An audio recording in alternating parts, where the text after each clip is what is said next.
তো আজকের দিনটা হতে চলেছে একটু স্পেশাল। তো কেন সেটাই বলবো, পুরো ভিডিওটা তোমরা শেষ পর্যন্ত দেখো। তো টাইটেল আর থাম্বনেল থেকে তো বুঝতেই পারছো আজ আমরা কোথায় যাচ্ছি। হ্যাঁ হ্যাঁ, তোমরা যেটা ভাবছো সেটাই, আজ আমরা যাচ্ছি ধূমকেতু দেখতে। তো আমরা সকাল সকাল সব বন্ধু মিলে বেরিয়ে পড়েছি। আর আজ এমনিতে 15 আগস্টের দিন, তার জন্য ট্রেনের কাছে খুবই বেড়া, ট্রেন আসার জন্য আমরা অপেক্ষা করছিলাম। তো ফাইনালি আমাদের ট্রেন চলে এলো। তো ট্রেনে আমরা না বসতে পারা, না কোনো জায়গা না পেয়ে আমরা সব বন্ধু এইভাবে দাঁড়াতে দাঁড়া ঝুলতে ঝুলতে চলে গেলাম। তো ফাইনালি আমরা সব বন্ধু মিলে বহরমপুর স্টেশন চলে এলাম। এখান থেকে আমরা এবার সব বন্ধু মিলে টোটো ধরবো। আর এটা হচ্ছে বহরমপুর কোর্ট। এখানে টোটো ধরবো। এখানে টোটো ছিল না বলে আপনাকে সামনে আর একটু যেতে হলো। তো ফাইনালি মোহনমল চলে এলাম বহরমপুর। তো আজকে মোহনমলটা খুবই সুন্দরভাবে সাজিয়েছে। তো তোমরাকে আমি এখানে একটা গরিলার সঙ্গে দেখা করে দেবো। তো তোমরা গরিলাকে দেখার জন্য রেডি হয়ে যাও।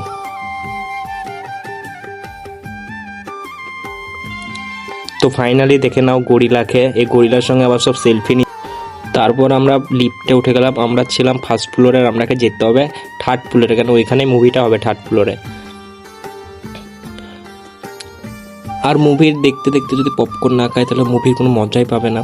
আর ধূমকেতু সিনেমাটা নিয়ে যেটা আমি প্রথমে বলবো, সিনেমাটা যেটা আমি মনে করেছিলাম যে হয়তো খুব একটা ভালো হবে না, কিন্তু বেশ আমাকে ভালোই লাগলো সিনেমাটা দেখতে।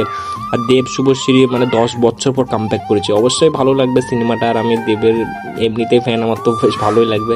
তো তোমরা যারা দেখোনি তোমরাও একবার এসে দেখে যাও কীরকম, তারপর ভালো লাগলে আমাকে কমেন্ট করবে।